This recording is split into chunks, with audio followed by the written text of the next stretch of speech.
우리 주님만 의지하고 살아가는 것이 진짜 복인 줄로 믿습니다. 뭔가를 받아서 복이 아니라 내 인생 가운데 우리 주님 같은 정말 참 좋으신 또 든든하신 분을 믿고 의지하며 살아갈 수 있다는 그 자체가, 우리가 이 믿음 안에 거하고 있다는 그 자체가 이미 우리에게 주신 한없는 큰 축복인 줄로 믿습니다. 그 은혜 가운데 거하면서 또 우리의 삶 가운데 각자에게 필요한 하나님의 은혜와 또 능력들이, 그 돌보심의 손길들이 또 필요하잖아요. 삶의 자리에서 그런 모든 은혜를, 그 사랑의 손길을 경험하고 누리고 살아갈 수 있는 우리 홍동의 성도들 다 되시기를 예수님의 이름으로 축원합니다. 지난 주간에 그 교회로 여러 우편물들이 오는데, 그 우편물들 중에 2026년도 그 달력 샘플이 왔더라고요. 벌써 2026년 달력인가 라고 그렇게 생각들을 하시고, 그걸 보고 있으니까 뭐가 왔냐 그렇게 물어보시더라고요. 그래서 내년 달력이라고 그랬더니 벌써 내년 달력이 오냐고 그렇게 물어보시더라고요. 모든 분들이 다 똑같은 질문을 하세요. 벌써 내년 달력이 오냐고. 근데 생각해보면 내일 9월입니다. 그쵸? 오늘 8월 마지막 날이고요. 내일 9월입니다. 정신 차리고 보니까 어쨌든 2025년에 8달이 갔습니다. 내년이면 9월이죠. 이제 뭐 지금이야 그 계절 구분 없이 그냥 7월도 덥고 8월도 덥고 9월도 덥고 10월도 더울 것 같으니까 라고 그렇게 생각을 하지만, 사실 전통적인 관점에서 보면 9, 10, 11월 이때가 가을이잖아요. 가을이 왔으니까 내년 달력 준비하라고 이제 샘플이 오는 것도 맞는 것 같아요. 어쨌든 가을이 이제 다가옵니다. 아침 저녁으로 선선해졌고요. 이 가을이 어쨌든 열매를 맺는 계절이니까요. 이르긴 하지만 아직 더워서 실감이 나진 않지만 이제 슬슬 열매를 맺을 시간이고요. 또 언제 그랬냐는 듯이 금방 이제 더위는 끝나고 추워져서 이제 에어컨은 끄고 이제 히터를 틀어야 될 그런 때가 올 것 같아요. 저는 에어컨을 틀어놔도 덥고 히터를 틀어놔도 여전히 더운데, 어쨌든 좀 고생할 시즌이 올 것 같아요. 열매를 맺는 시기, 또 그리고 더 추워지면 이제 나뭇잎이 낙엽으로 떨어질 준비를 하는 그런 시기이기도 하죠. 열매를 맺는 것까지는 참 좋은데, 그쵸? 열매를 맺고 나서 이제 그 나무 가지들에 매달려 있는 그 나뭇잎을 생각을 해보면 금방 또 떨어져서 앙상해지겠구나라는 그런 생각이 듭니다. 그 나무에 달려있던 그 나뭇잎 입장에서 생각을 해보면 이제 가을이 온다는 게 한편으로 참 서운하고 서글프잖아요. 한 해 동안 나무하고 같이 그렇게 동고동락하고 잘 지내왔는데 이제는 그 나무에서 떨어져야 되거든요. 그죠? 다 떨어집니다. 저희 주택 앞에 나무가 있고 그 나무가 이제 여름에 한창 이파리가 많지만 추워지면 하나도 없이 다 떨어져요. 근데 그렇다고 계속 겨울 내내 붙어 있으면 어떻게 될까요? 나무 키워보신 분 아시겠지만 그 이파리 떨어지지 않으면요, 그 나무 잎도 얼고 나무 가지도 얼고 나무가 같이 언다고 그래요. 나무 전체가 얼어 죽는 거예요. 그래서 떨어뜨린답니다. 그래서 낙엽이 이 나뭇잎이 스스로 자기에게 오는 그 물과 양분의 공급을 끊어버리고, 그러면 색이 이렇게 바래지고 말라서 줄기에서 떨어져 버린다는 거예요. 그러니까 자기가 바닥에 떨어져서 이제 양분이 되어서 겨울을 지나가는 그 나무를 보호하는 거죠. 그랬기 때문에 그 나무가 이제 추운 겨울을 견디고 봄을 맞이하게 된다라고 그렇게 얘기를 합니다. 제가 이야기를 이렇게 설교 초반에 길게 하는 이유가 뭐냐면, 오늘 이제 함께 나눌 신명기 말씀이 이제 그런 의미를 담고 있기 때문에 그래요. 신명기는 모세의 유언이라고 좀 잘 알려져 있습니다. 왜 모세의 유언이라고 그렇게 알고 있는가? 이제 마지막을 앞둔 모세가 이스라엘 백성에게 다시 한번 율법을 되짚어주는 내용이기 때문에 그래요. 사실 애굽에서 처음 나왔던 이스라엘 백성, 그러니까 출애굽 1세대라고 하죠. 애굽에서 나오자마자 이제 시내산에서 율법을 받았습니다. 그런데 그 세대가 그 말씀대로 살지 못하고 광야에서 다 죽게 되잖아요. 그 40년이 지났습니다. 이제 광야에서 태어난 출애굽 2세대가 이제 가나안 땅을 앞두고 있습니다. 이제 여리고가 보이는 그곳까지 와 있어요. 모압 평지까지 다 왔습니다. 이제 모세는 이 출애굽 2세대에게 다시 한번 하나님의 말씀을 들려주기를 원했습니다. 왜요? 가나안 땅에 들어가서, 사실 가나안 땅에 들어가서 더 잘 살아야 되기 때문에 그래요. 지금까지 하나님께서 먹이시고 돌보시고 입히시고 인도해 오셨던 그 은혜의 손길들이 광야 40년 가운데 있었지만, 사실 그보다 더 중요한 건 이제 요단을 건너가서 가나안 땅에 들어갔을 때 하나님 백성으로 살아가는 것, 하나님 백성으로서의 정체성을 잃어버리지 않고 살아가는 것이 사실은 더 중요하기 때문에 그랬던 거죠. 이 하나님 백성으로서의 정체성 어떻게 지키고 살아갈 수 있어요? 이스라엘 백성이나 우리나 마찬가지입니다. 다른 건 없어요.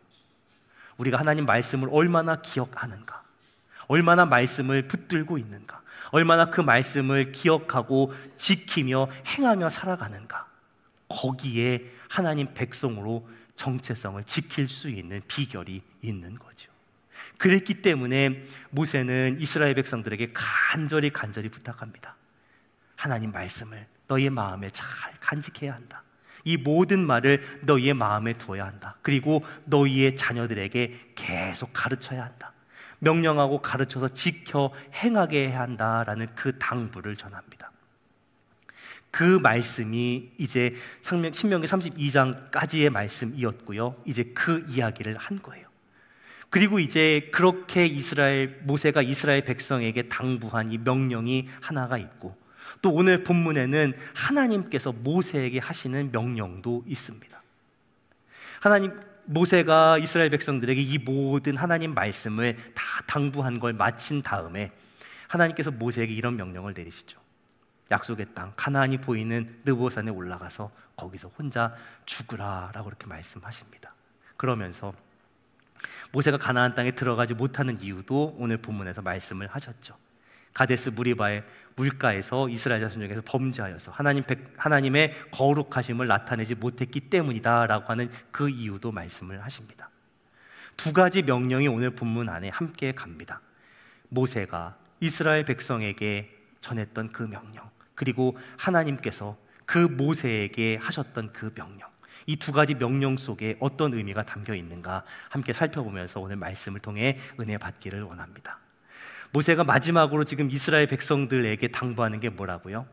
지금까지 내 평생에 걸쳐서 너희에게 전했던 그 말씀, 그리고 오늘 다시 한번 되짚은 이 말씀, 이 모든 말씀 너희가 마음에 두고 마음에 새기고 붙들고, 그리고 너희 자녀들에게도 계속 가르치면서 지켜 행하게 하라라는 이 말씀을 남깁니다.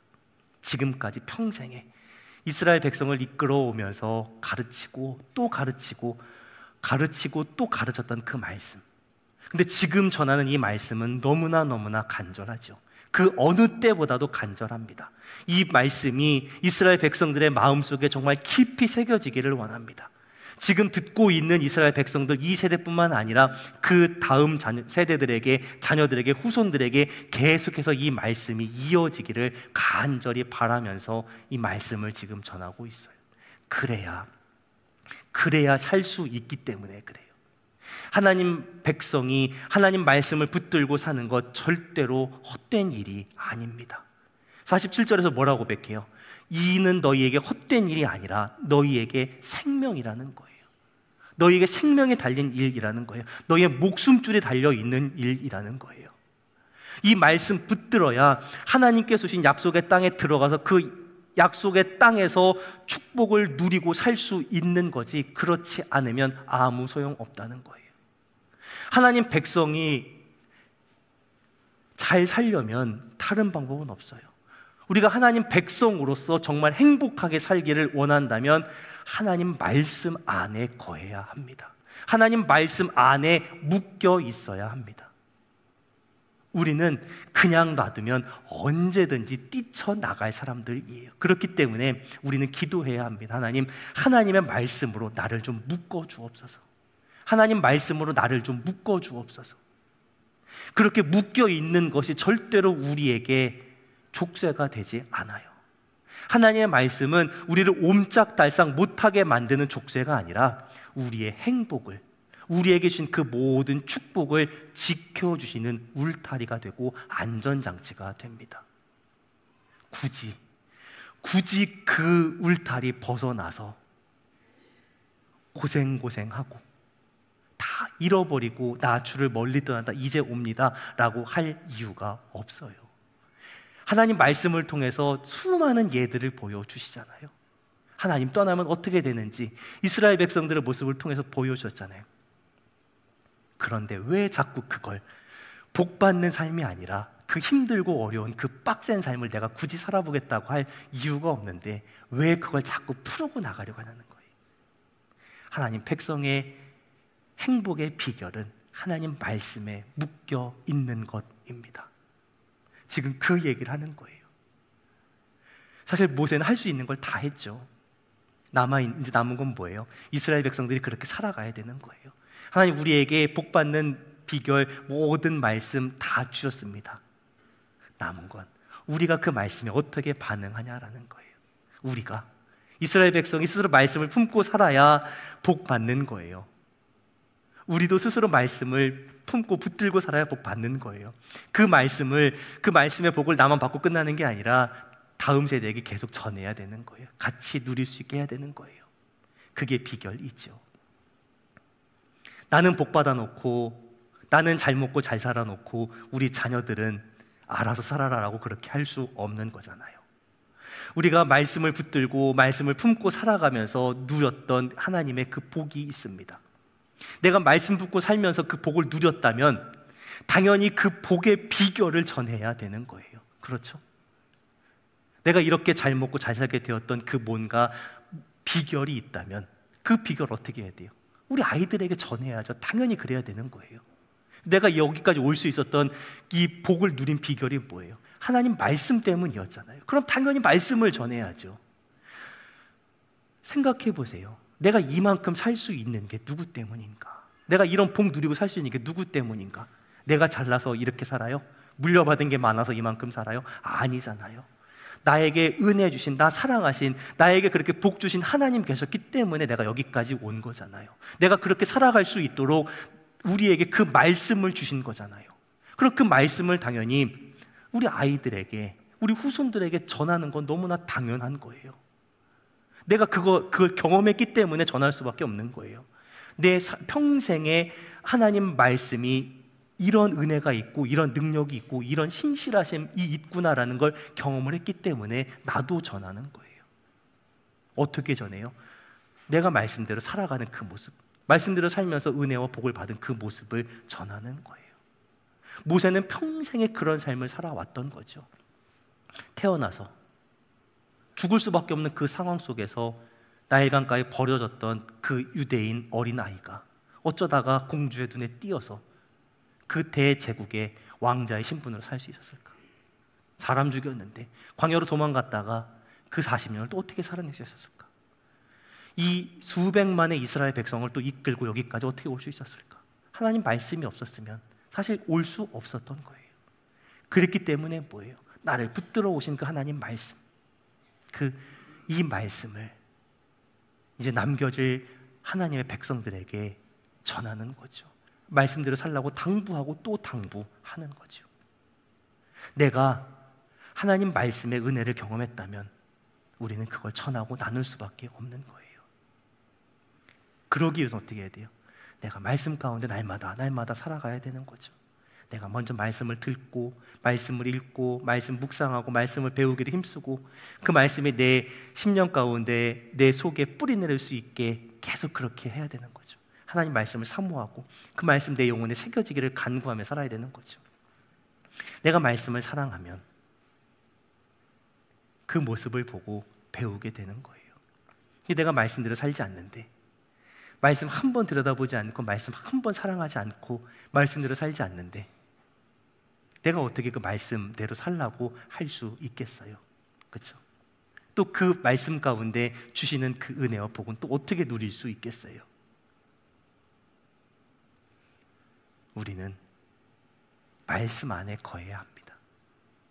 말씀 사랑하고 또 말씀대로 살아내고 말씀으로 인해서 받게 된 그 모든 은혜와 복을 계속해서 전하며 살아갈 수 있는 우리 사랑동의 성도들이 다 되시기를 예수님의 이름으로 축원합니다. 그렇게 모세가 지금 이스라엘 백성들을 불러 모아놓고 귀에 딱지가 않도록 들려줬던 그 말씀을, 입에 침이 마르도록 들려주었던 그 말씀을 다 들려주었습니다. 이렇게 간절하게 당부하고 또 당부했습니다. 그런데 바로 그날입니다. 바로 그날 하나님이 모세에게 청천벽력 같은 명령을 내리십니다. 이스라엘 백성에게 모든 율법 전하기를, 하나님 말씀 전하기를 마친 바로 그날 하나님께서 모세에게 이렇게 말씀하십니다. 너는 여리고 맞은편 모압 땅에 있는 아바림산에 올라가 느보산에 이르러 내가 이스라엘 자손에게 기업으로 주는 가나안 땅을 바라보라. 내 형 아론이 호르산에서 죽어 그 조상에게 돌아간 것 같이 너도 올라가는 이 산에서 죽어 내 조상에게로 돌아가리니. 하나님 말씀하신 명령은 이겁니다. 너 느보산에 올라가, 혼자 올라가, 그리고 거기서 죽어 라고 말씀하세요. 신명기 마지막에서요, 모세가 120살에 죽었는데 눈이 흐리지 않고 기력이 쇠하지 않았다라고 이야기를 합니다. 나이 120인데 여전히 쌩쌩했답니다. 그런데 모세는 죽었습니다. 그 얘기는 뭐예요? 하나님이 데리고 가셨다라고밖에 해석이 안 되는 거죠. 왜 데려가셨을까? 하나님께서 모세에게 주신 사명이 뭐였어요? 이스라엘 백성을 약속의 땅까지 인도해 가는 거잖아요. 데리고 가는 거잖아요. 이제 이스라엘 백성이 가나안 목전에 와 있습니다. 여리고가 보여요. 요단강 앞에 있어요. 이제 강 건너가면 가나안 땅입니다. 하나님께서 여기서 이제 이스라엘 백성을 어떻게 인도해 가시느냐? 새로운 리더인 여호수아를 세우셨고 그 여호수아를 통해 출애굽 2세대를 이끌어 가실 계획을 가지고 계셨습니다. 이제 모세가 이스라엘 백성들에게 하나님 말씀을 다시 당부한 것으로, 그 말씀 전하는 것을 마친 것으로 이제 모세의 사명은 다 끝난 거예요. 끝났기 때문에 데리고 가십니다. 하나님의 백성이 이 땅을 살아가는 이유, 목적이 어디에 있을까? 우리 각자에게 맡겨 놓으신 하나님의 일, 하나님의 사명이 있죠. 그걸 이 땅에서 완수하는 것입니다. 그게 끝나면 사실 이 땅에서 더 이상 미련은 가질 이유가 없는 거죠. 그런데 그 사명의 완수 여부를 누가 결정하시느냐? 내가 결정하는 것이 아닙니다. 하나님이 결정하시는 거예요. 사람이 보기에는 모세가 요단강도 건너서 가나안 땅 완전 정복할 때까지 이스라엘 백성을 끌고 가야 될 것 같지만 하나님은 모세에게 이제 다 되었다라고 말씀하십니다. 그렇죠? 그러면 거기가 끝인 거예요. 하나님 우리에게 우리의 사명에 대해서 다 되었다, 다 했다, 끝냈다라고 말씀하시면 우리는 예, 알겠습니다 라고 대답하고 끝내는 거예요. 인간적으로 보면 참 모세가 안타깝죠. 힘이 다해서 죽었어도 안타까운데 힘이 여전히 남아있는데 데리고 가셨으니 얼마나 안타까워요. 참 불쌍하죠. 그 고생을 했는데 가나안 땅 보여주시는 걸로 끝냅니다. 차라리 보여주지 말지. 하나님 서운하기도 해요. 그렇죠? 근데 성경에 보면 모세가 하나님 원망하지 않았다라고 하죠. 원망에 대한 기록이 없습니다. 아쉬운 마음, 서운한 마음이 왜 없었을까 싶어요. 솔직하게 좀 아쉽다고 서운하다고 하나님께는 얘기할 수 있지 않았을까 싶기도 한데 저는 그랬을 것 같아요. 하나님, 제가 가나안 땅에 들어가서 오래 살게 해달라고 난 할 테니까 그래도 요단강 건너가서 그 땅 한번 밟아보고 죽게 해주세요 라는 정도까지는 한번 구해봤을 것 같아요. 그렇죠? 여기까지 왔는데 한번 밟아보고 죽으면 안 됩니까? 그렇죠? 우리가 이 땅에 살아가지만 이 땅의 것이 전부가 아니라는 걸 알잖아요. 이 땅에 있는 것이 전부였다면 당연히 그렇게 요청해야 합니다. 하나님, 내가 그 땅, 가나안 땅 들어가서 좀 살게 해주세요. 하지만 하나님 말씀을 붙들고 하나님께서 사명을 가지고 이 땅 가운데 살아갔던 사람들, 하나님께 순종하며 살아갔던 사람들은 그 상급이 이 땅에 있는 게 아니죠. 하나님 말씀대로 사명을 붙들고 말씀에 순종하며 살았던 사람들의 상급은 이 땅에 있는 것이 아니라 하늘에 있는 줄로 믿습니다. 이 땅에 있는 게 아니에요. 평생에 이 땅을 살면서 눈에 보이는 복 누려보지 못하고 끝날 수도 있어요. 하지만 우리가 그것 때문에 서운해하거나 하나님 원망할 사람들은 아니잖아요. 우리가 거할 곳은 이 땅이 아닙니다. 어디에 있어요? 주님 말씀하신 아버지 집이잖아요. 이미 우리를 위해서 예비해 주신 그곳, 그곳으로 우리를 인도해 주신다, 영접해 주신다 말씀하시죠.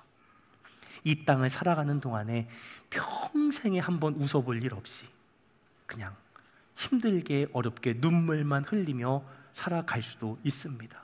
정말 주님 손 붙들고 말씀 붙들고 살아가는데 세상의 복, 땅의 복은 별로 누리지 못하고 살았던 것 같을 수도 있어요. 그러나 계시록 21장 3절 4절에서 말씀해 주신 것처럼요, 하나님께서 함께 계시면서 그 눈에 모든 눈물 닦아주신다라고 하셨던 그 날을 바라보면서 살아가는 거죠. 더 이상 행복할 수 없을 정도로 행복한 그곳으로 우리를 부르시고 인도해 주시는 줄로 믿습니다. 우리가 사명을 하루하루 감당해 나아가면서 그 마지막에 세상의 기준으로 볼 때, 인간의 눈으로 볼 때 서운함과 아쉬움이 남는다 할지라도 하나님께서 다 했다라고 그렇게 말씀하시는 거니까요.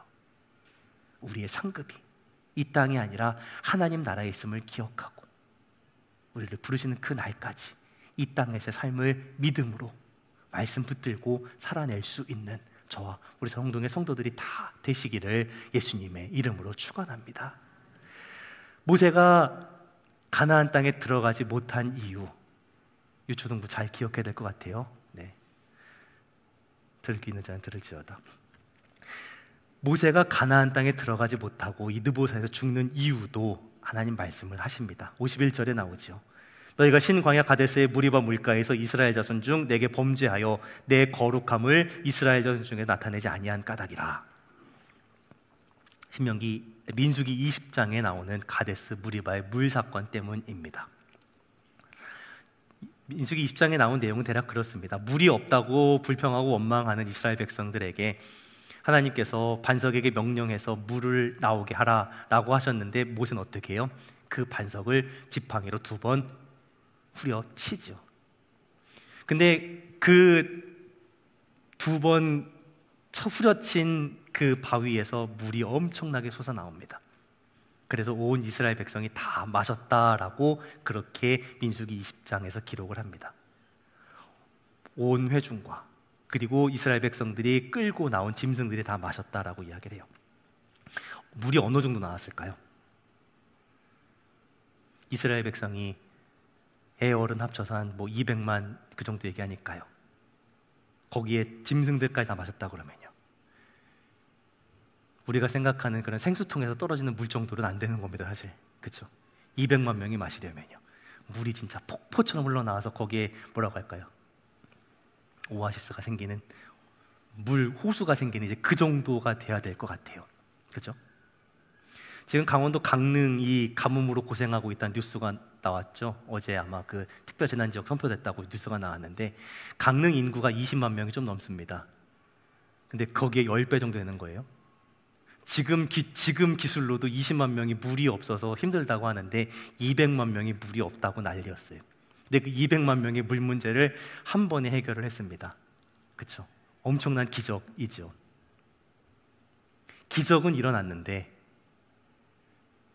그 기적 뒤에 하나님의 책망이 있었습니다. 모세와 아론에게 책망하세요. 너희가 나를 믿지 아니하고 이스라엘 자손의 목전에 내 거룩함을 나타내지 아니한 고로 너희는 이 회중을 내가 그들에게 준 땅으로 인도하여 드리지 못하리라 라고 그렇게 말씀하십니다. 이 말씀에 대해서 보통은 이렇게 해석을 해요. 그러니까 엄청난 기적 이후에 이 일이 하나님께서 행하신 일이다라고 그렇게 이스라엘 백성들에게 가르쳤어야 되는데 하나님께 올려드릴 영광을 제대로 돌리지 않았다. 모세 자신이 자기가 기적 만든 것처럼 그렇게 했다. 그리고 그 화를 이기지 못했다. 그래서 하나님의 거룩하지 나타나지 못했다라고 보통 그렇게 해석을 해요. 그런데 사실 그것보다 더 좀 생각해 봐야 될 건 뭐냐면 하나님 굳이 그 이유를 지금 이 신명기 말씀 가운데 다시 이렇게 공개적으로 좀 짚어서 하실 이유가 있었을까 싶어요. 결국 이 말씀은 이스라엘 온 백성들에게 들려지는 말씀이잖아요. 신명기 말씀 전체가. 그러면 굳이 모세가 가나안 땅에 들어가지 못하고 죽어야 할 그 이유를 다시 콕 집어서 공개적으로 이렇게 말씀하실 이유는 없을 것 같아요. 지난 40년 동안에 그렇게 고생했는데 그 고생한 걸 누구보다 잘 아시는 하나님께서 모세의 마지막을 이렇게 하실까 싶어요.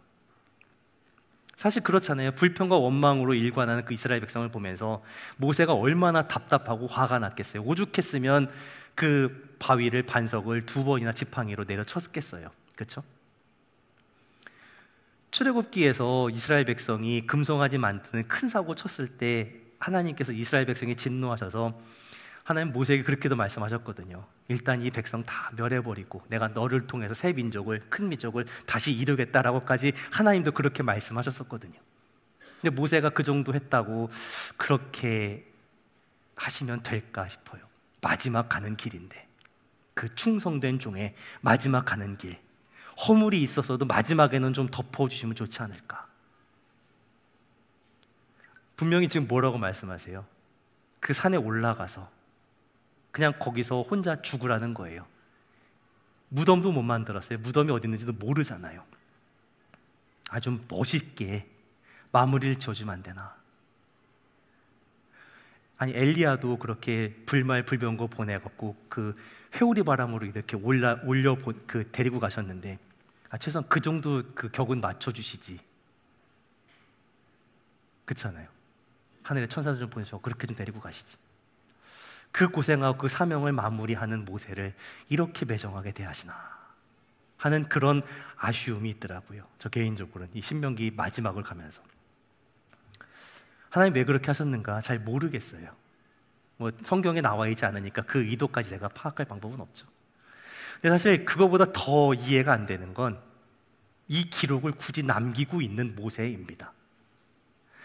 어쨌든 알려진 대로 이 신명기를 기록해서 남긴 사람은 모세라고 알려져 있죠.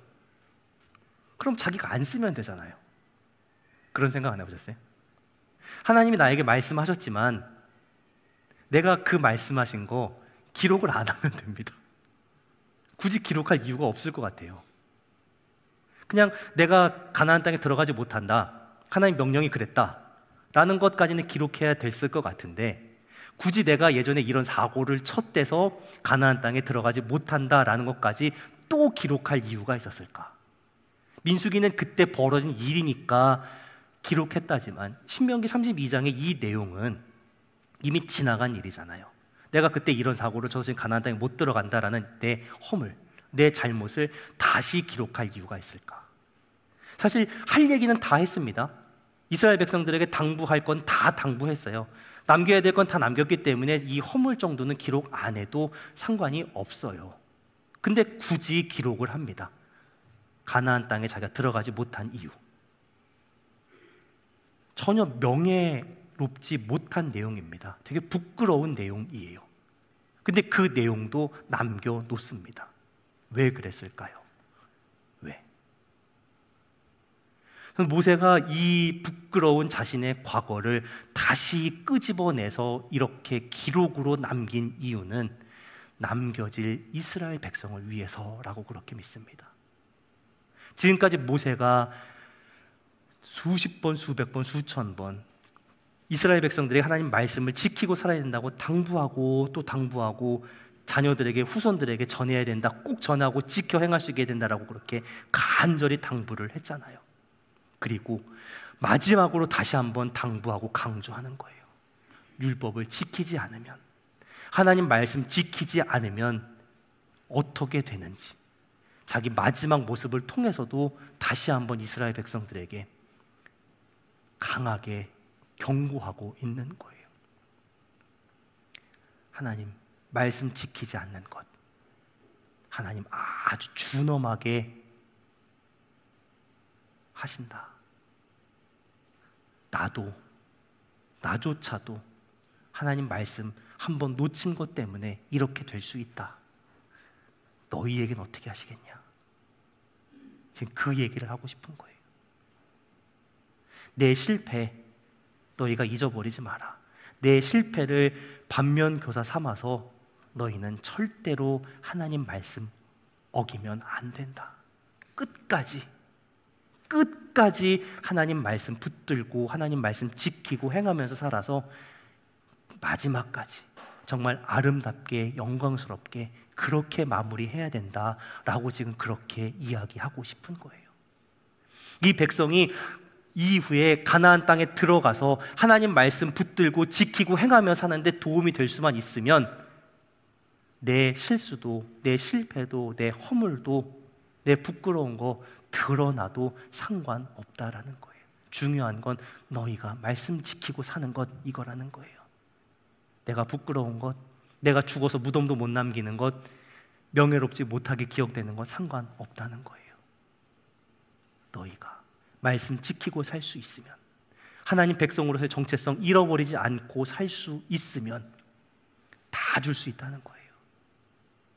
내 평생을 그렇게 내어주었고 죽고 나서 남을 그 이름, 그 명예 상관없다는 거예요. 부끄러운 이름으로 남아도 상관없다. 너희가 하나님 말씀 잘 지키고 살 수 있으면 그러면 된다라는 거예요. 진짜 오늘 말씀 제목처럼 뭐예요? 모든 걸 다 내어주는 사랑이죠. 그렇잖아요. 명예가 무너지면 스스로 목숨 끊는 사람들이 있거든요. 그만큼 이 자기 이름이라는 게, 자기 명예라는 게 어찌 보면 생명보다 더 중요한 것인데 그것조차도 지금 내어주겠다라는 거예요. 왜 내어줘요? 남겨질 사람들을 위해서 그렇게 하겠다는 거예요.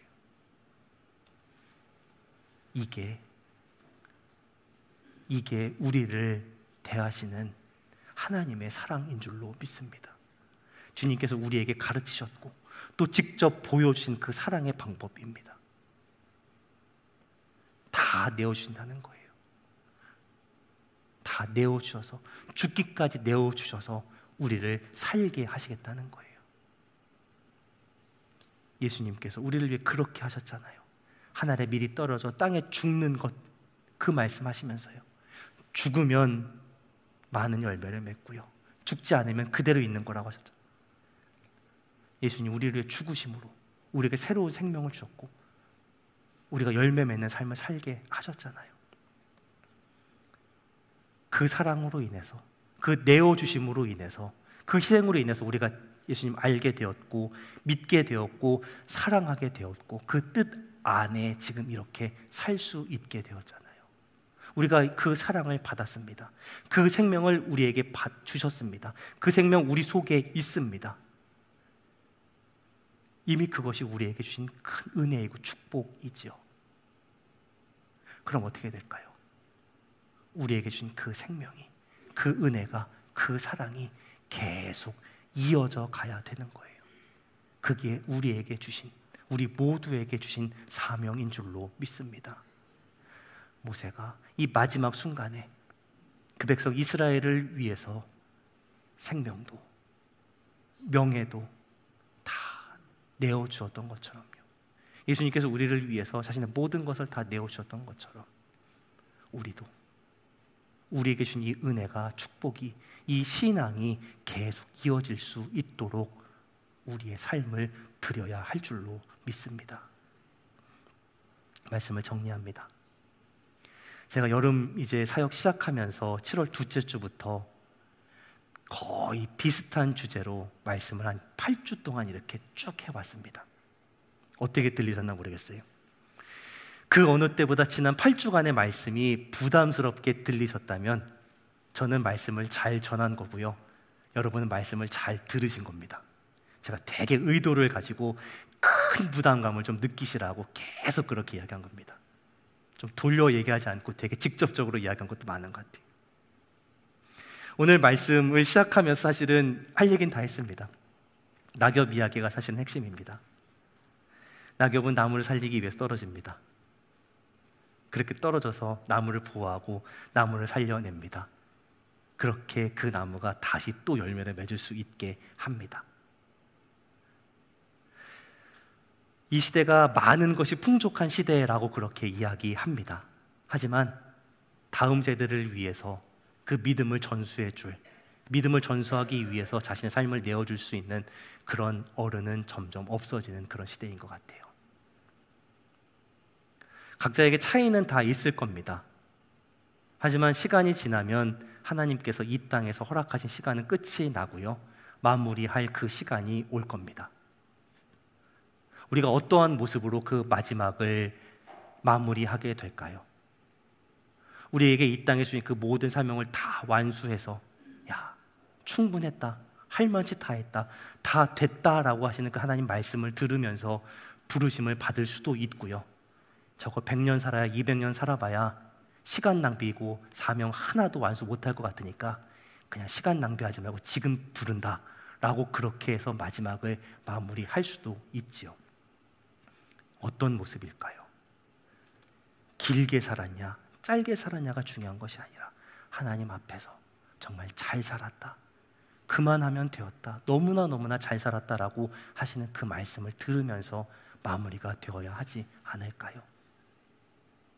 그렇게 살 수 있는 방법이 무엇일까? 우리에게 받은 그 사랑을 계속 흘려보내는 것입니다. 저는 그렇게 생각합니다. 하나님 앞에서 무엇을 내놓을 수 있을까? 무엇을 결산할 수 있을까? 얼마나 사랑했느냐? 내게 주신 그 사랑을 가지고 얼마나 그 사랑을 흘려보내고 살았느냐? 그것 하나만 주님 앞에서 결산하게 될 것 같아요. 오늘 이 시간에 우리가 지금 이 말씀을 기억하면서 모세가 이렇게 자기 명예까지 다 그 남겨질 백성을 위해서 드렸는데 나는 하나님 앞에 하나님 맡기신 우리 자녀들과 우리 후손들과 다음 세대를 위해서 무엇을 드릴 수 있을까? 어떤 결단을 할 수 있을까? 오늘 말씀이 좀 그런 고민을 할 수 있는 계기가 되기를 소원합니다. 그래서 그 고민 끝에 하나님이 원하시는 답을 하나님께 드릴 수 있게 되기를 소원합니다. 우리 삶을 그렇게 나만 위해 쓰는 것이 아니라 우리 자녀들을, 후손들을, 다음 세대를 사랑하고 세워가는 그 일 가운데 모세와 같이 내어주기로 그렇게 결단할 수 있는, 함께 결단할 수 있는 우리 사랑홍동의 성도들이 다 되시기를 예수님의 이름으로